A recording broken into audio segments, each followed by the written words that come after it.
Hello, class. We're going to meet again, everybody. It's really not class, right? Because here, you're here because of voluntary action, right? I don't have a list, and you have to come and be. I call CPS on you if you don't show up, right? It's not. That's not what this is all about. But hello, everybody. It's a sunny December 3rd, and I'm just reiterating some stuff that we are going through as an education establishment, as a country, looking forward, trying to explain what I see versus what you're told in various places. And so some of this might be repetitive. I apologize if it is, but I just need to explain to people, depending upon when they get into the group here, where my mind is and how my lens and my views sometimes has helped younger folks in particular in regard to being in my English class. So the negative effects of schooling are still in play, and there are still irrational things being done. I think people are starting to see these negative effects on school-age children to the point where the move, I think, is going to be, even in the power-hungry, lockdown, weirded out places in the country, except maybe Los Angeles County. LA really seems to have its own unique brand of depravity. Whoever runs, the name will come to me, the mayor there really seems to be deranged. But other than there, I think the negative effects of the lockdowns on school and the children in it seems to be percolating and getting through. But I'm not sure. But let me explain to you what I see. Think of it this way with what's going on in school in the United States. It's December 2020. The COVID era is still here. And the things that have shown no effect on numbers, like cases, like lockdowns and masks, are still being pushed by these petty tyrants. And it really is depravity. I used that word earlier on purpose because the way to think of it in the school world is the students that have small problems in their schooling world. Let's say you have a student with a small attendance issue, misses one day out of every 10. That would be every 2 weeks, student is absent. A teacher notices that. One day a week is certainly more than noticeable. Like that, you start to say to yourself that student is not here 5 days a week as one might expect. What's going on? And you'd ask around. My first go-to, I work with some amazing guidance counselors. The two women I've worked with in the Freshman Academy for years are spectacular. My first go-to is those women and start asking questions. But think of a problem like that. Students out 1 out of every 10 days. Well, that student in online learning is out 1 out of every 5 or 2 out of every 5. Let's say you have a student who, when there's a written assignment as opposed to short answers or something else, struggles mightily. Well, that student now either copies and pastes off the internet or just doesn't do it. So think of the curve, right? You get the problems on a student roster, and I've had in my career each year between 75 and 150 students. I'm at the low end this year, probably combined total around 75 students, some plus or minus.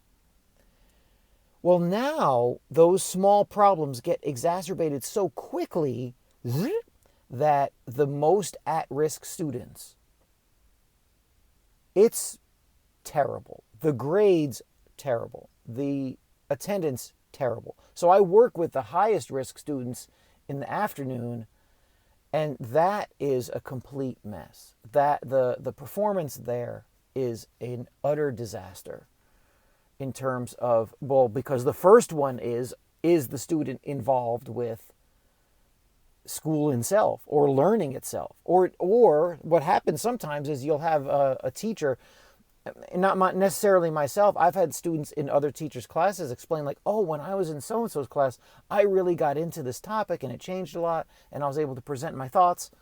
Well, that doesn't happen now, not nearly the way it used to be in person.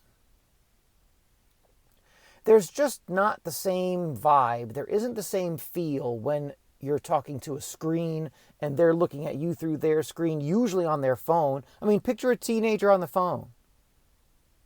Are they really engaged with their English teacher or with their chemistry instructor?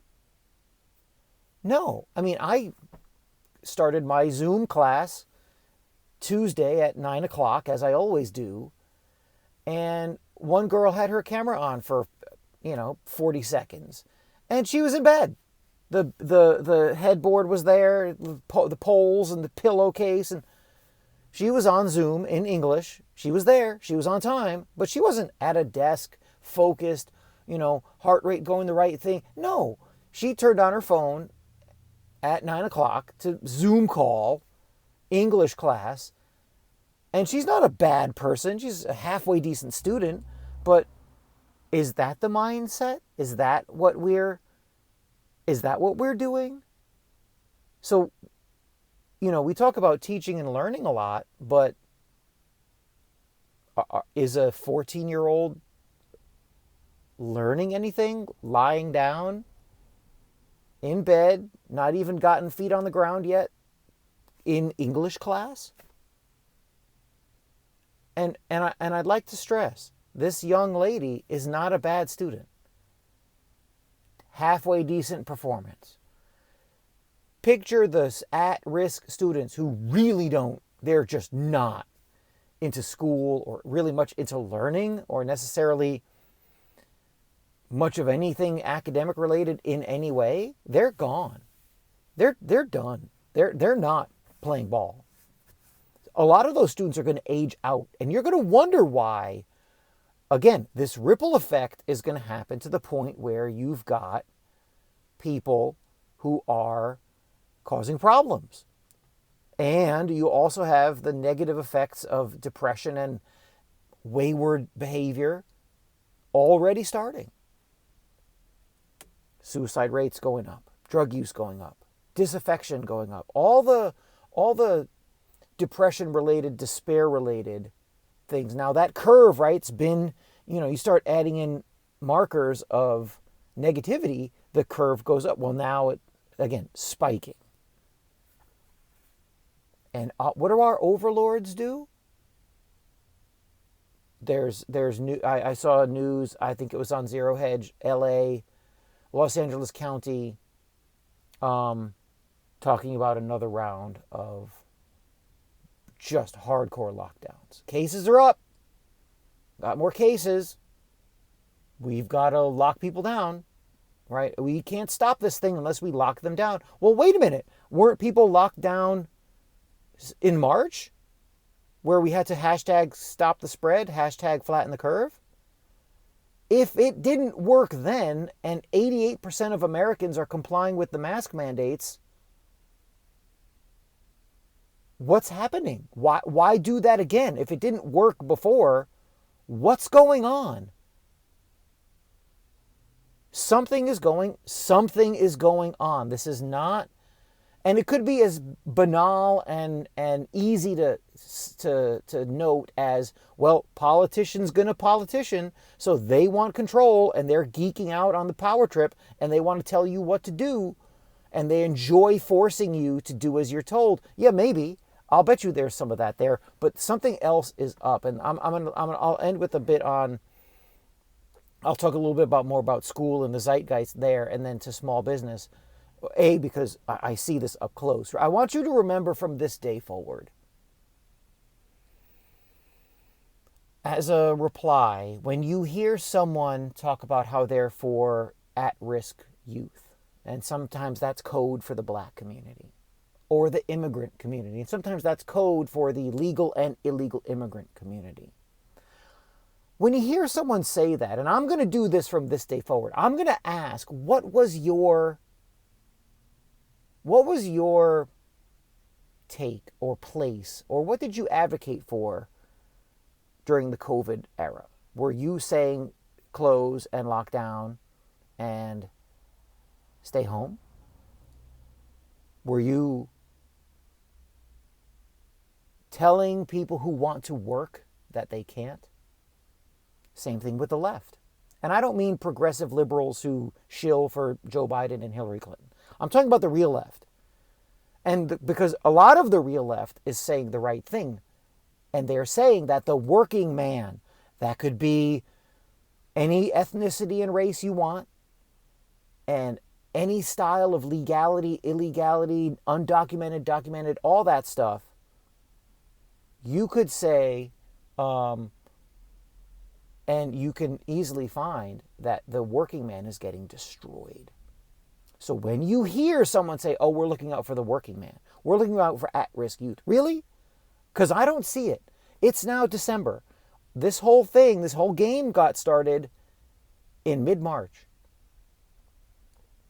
And small businesses, I'm going to leave you with this, the small business stuff is really bad. There's a Dominican couple, they run a restaurant near me. Their place is awesome. They are really hurting. These idiotic, the 10 p.m. curfew, what happens? A virus stops spreading after 10 p.m.? What happens at 10 p.m.? But they have to close. They can only have 25% capacity. That means the place that normally at this time of year in the PM is packed. The vibe is slamming. It's a great place. People get up and dance in the aisles. Nope. 18 people. That's all you got. Oh, you can eat outside. Yeah, except it's 34 degrees outside. You want to put a heater in the outdoor area? Fine. You have to get a permit and a licensed contractor to redo the wiring so that you can have electrical heat. Well, just get one of those, propane heaters. Oh, okay. First of all, there's a 6-month lag to wait for the propane heater. And you have to have a back door and a back area to store them outside. Well, they don't have a back door because there's no exit out back. So they can't do the propane one. Oh, and they have to pay for all of those alterations if they're going to do them. And they've had no income or less income for months. Dominican, these are brown people, liberals, children of or immigrants themselves.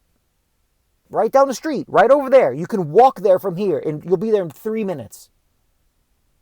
In the Bronx. We have that now. Oh, I'm for the working man. No, you're not. I'm here to help the children, the at-risk children. No, you're not. We have to fight for our immigrants. Well, you're not. These people are having their lives, their incomes, their ways of life, the American dream destroyed. And here's the crazy part. I just got back from Target.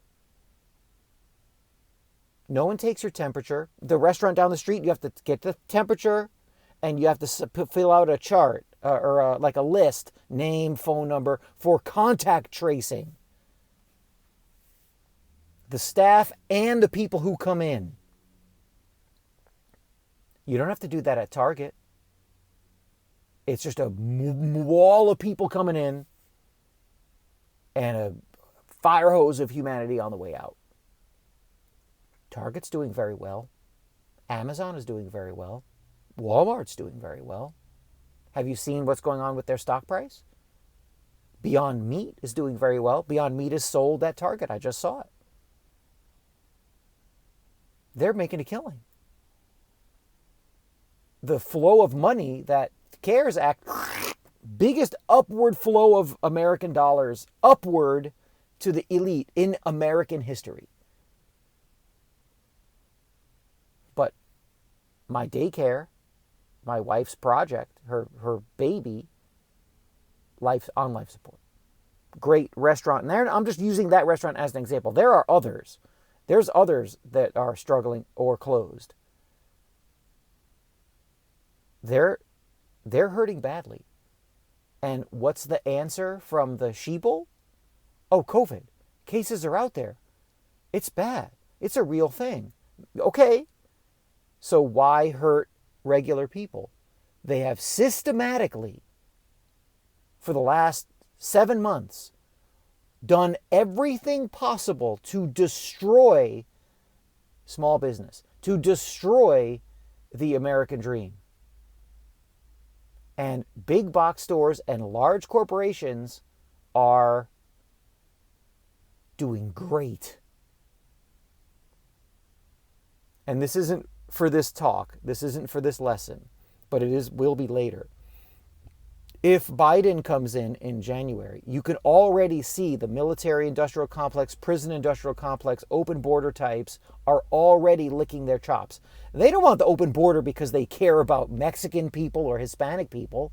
We see they don't down here, but they care about the cheap labor. We can have people at Home Depot waiting by the pickup truck for off-the-books cash labor. That's what they like. Not anything to do with we want to take care of people from Central America. Mm-mm. They have a whole small army of people they can control. They know how they're going to vote, and their labor is cheap. It's already happening. It's already happening, right? So it could be depressing. It's kind of a black pill, but what's good about it for me, and I'm imparting this to you, is things have become exceedingly clear. What do people believe? Is there a top of the pyramid that's kind of controlling these? You have to admit, Gretchen Whitmer, Cuomo, de Blasio, the weirdos in California, right? Newsom. They got told, you're going to do this. And they're following the script no matter what. Oh, it's hurting children. It's hurting people in the bad area. Doesn't matter. And so you can see what people, by their actions, what they actually believe, what they really believe, rather than what they say. And a lot of young people, especially last year's seniors, hopefully we go back in with students in December, in 2 weeks, in the 14th. Because what I'm able to do with stuff like this is reach a bunch of, some of the 9th grade and a lot of the 12th grade and say, look at what they said, look at what they did. You have this opinion about Republican or Democrat, man, woman, white, black, Spanish, Asian. You have these opinions. Are they yours? And all I do that gets me some popularity is say, well, okay, if Biden was the good candidate or Cuomo or whoever, why has this obviously easy to find bit of destruction in their wake not part of the conversation? Why isn't the restaurant down the street here? Why isn't that being talked about? Why is no one saying anything? That's the good part of this, is you can now navigate with clarity which way to go or what your circle of friends will be. And that's a big, or politically, where to kind of break away from the stupid, clownish, and cloddish right versus left, Republican versus Democrat debate. It does seem that Democratic politicians are hyper about lockdowns and masks. They really seem to be fanatical to the point of such levels of no logic that it's out of control. And what it tells me, I'm 48, what it tells me is that this American spirit of we're a free people, you can't tell us you have to do this to be safe. A lot of that is gone. A lot of that is nowhere to be seen. And it's a crying shame. So, but again, there are pockets where it is. And so I may go there. But anyway, I'll just leave you with that. This has gone a little bit too long. We'll talk next time. I'll keep you posted. Check out the blog site. And we'll do another kind of, lecture class type thing in a couple days. Take care, folks.